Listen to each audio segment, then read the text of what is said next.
What's up, Internet? It is the end of the 7th day here in Delirium, and our Freezing Pulse Totem Hierophant is pretty much back up to where we'd want to be.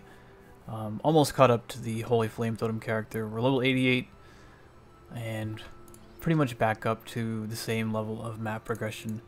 You know, the first half of red maps, which is pretty solid for the amount of time we've gotten into them.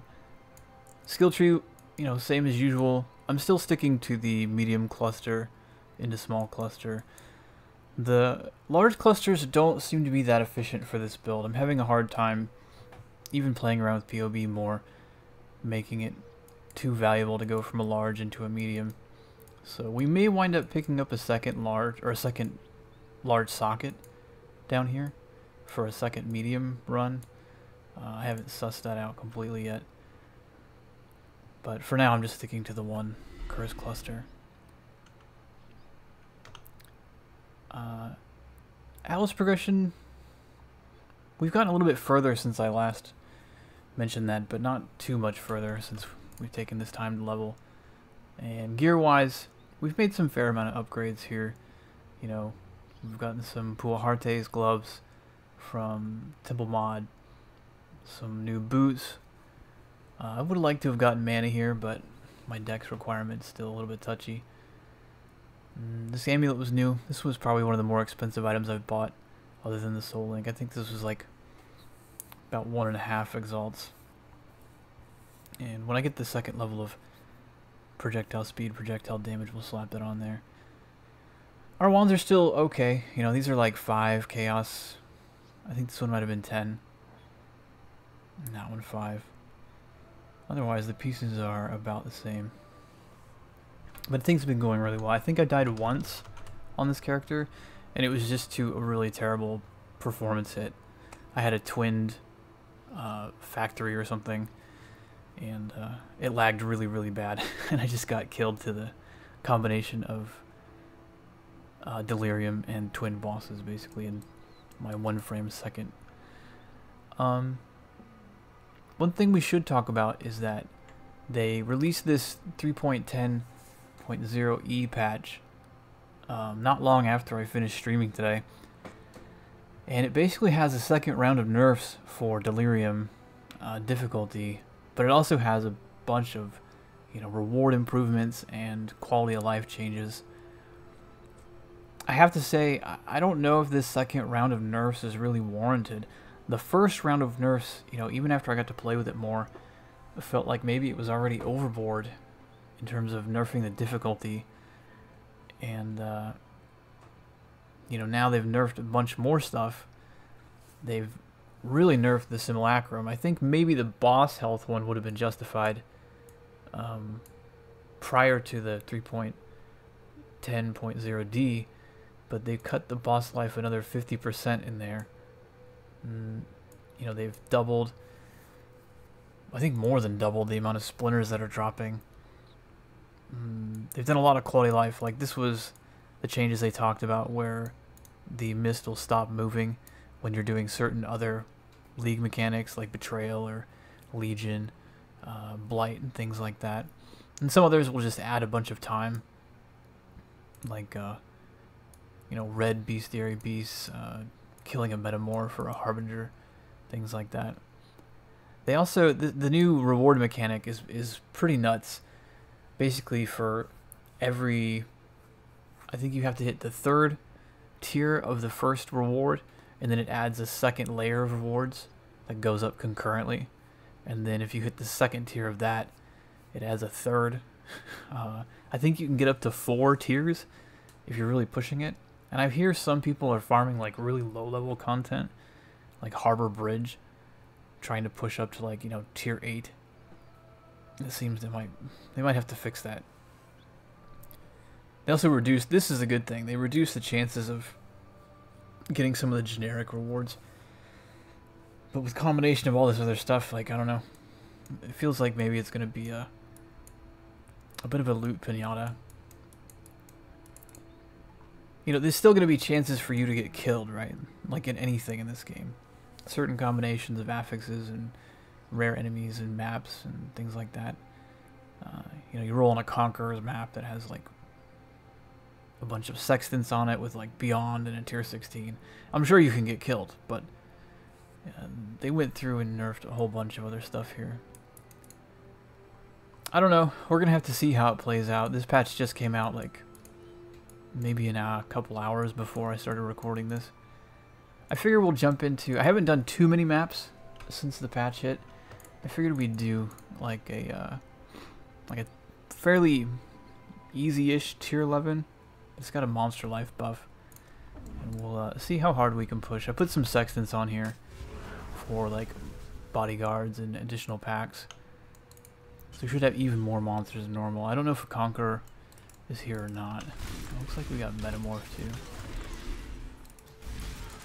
Let's pop this early. But it's kind of felt since the patch prior to this that this has been a lot less dangerous. You know, I've been pushing forward a lot more aggressively. I'm not sure I even need my granite anymore. So supposedly we should get more time in the mist if we pop a lead, and hopefully we can handle the performance hit of this.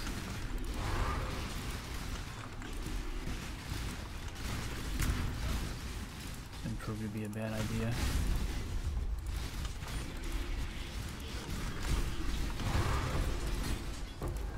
Hardly see what was going on, but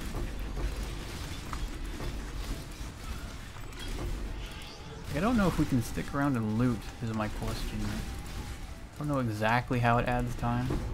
Maybe we'll come back for this loot after I'm done with the video. As you can see, we've got 2 tiers of rewards now, and once we get one more stack, I think we'll get a third at least.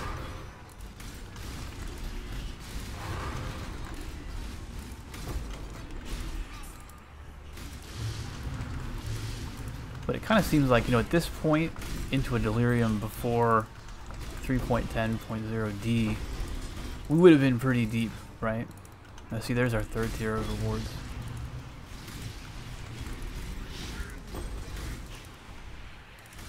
You know, my character is definitely not super buff exactly here.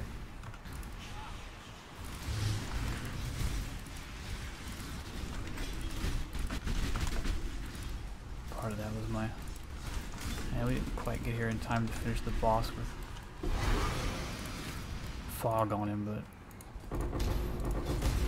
You know, if I wasn't recording and stuff, I probably would have gotten there. But yeah, you can see it's pretty lucrative. And it's something that's occurring on every map, right?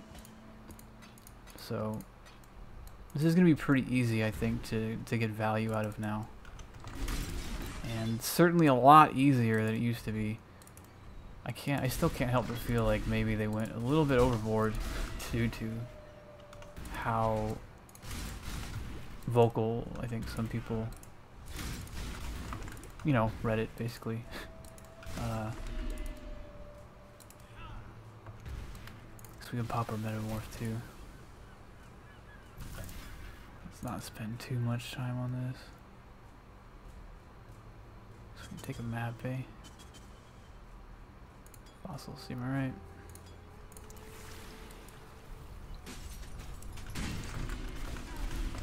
Yeah, as you can see, like, Freezing Pulse is still that build for me. I feel like I haven't found a league yet since they... Oh, hello there. You know, ever since they fixed Freezing Pulse back in 3.8. Or 3.7 actually it was. Still doing great. I've got no complaints really about this build right now. It doesn't feel like it's going to be... I've heard some people say that they didn't think that totems would be very good for this mechanic. Like this league mechanic. But it feels like it's going to be pretty strong. And once we get a bunch more investment, you know, if we get up back to the level that we've played this build at before, where we get like in a series and start getting like over 1 million per totem, I think it's going to be just as good as it has been in the past, really. Even though you can't really stop some of the Delirium effects from going off with freeze and shatter, you'll still be able to freeze the more dangerous monsters. One thing we didn't get, I was hoping to get, but we didn't get a unique boss. They seem a lot easier than they were prior to... I don't know if that happened in 3.10D or this last patch tonight, but those unique bosses are a lot less tanky, and they drop at least, I think I've got no less than 9 splinters from each of them. So they're a pretty good source of splinters. A lot of those maps I was getting, you know, 9 to 15 splinters from. So yeah, things are going great with Freezing Pulse Totem. I suspect I'll probably start doing these videos like every other day from here, just to kind of keep tabs on when we get up into like tier 16s and we can start applying more orbs and stuff. Seeing how far we can push the build in this league. And I did notice that there were some Cyrus fixes too today in there, fixing like his cooldowns and stuff like that. So it'll be interesting to get back to Cyrus and see if Freezing Pulse still does alright in that fight. I'm expecting it does. Kind of glad I avoided the crappy version of that fight. But yeah, I think if you're curious about Freezing Pulse, it still seems to me like it's going to be a great build. Anyway, as usual, thanks for everybody coming by the stream. We had more people come by and subscribe and just hang out. It's been fun. I'll probably be streaming regularly for the next few days, and then some point, probably next week, we're going to go back to our 3 or 4 days a week kind of schedule. But I'll still be streaming quite a bit overall. I'm enjoying the league. We'll see how the mechanic plays out in tier 16s. I can't get over the level of nerfs that they hit this league with so quickly, and I hope it doesn't sort of turn into a loot pinata feeling league. I got that impression a little bit between I feel like Legion and maybe even Metamorph felt like that, right? So I'm hoping that the challenge is still there, at least if we juice up maps really hard at the high end. But anyway, hope you guys enjoy. Good luck with your own Freezing Pulse characters, and I'll see you tomorrow. Peace.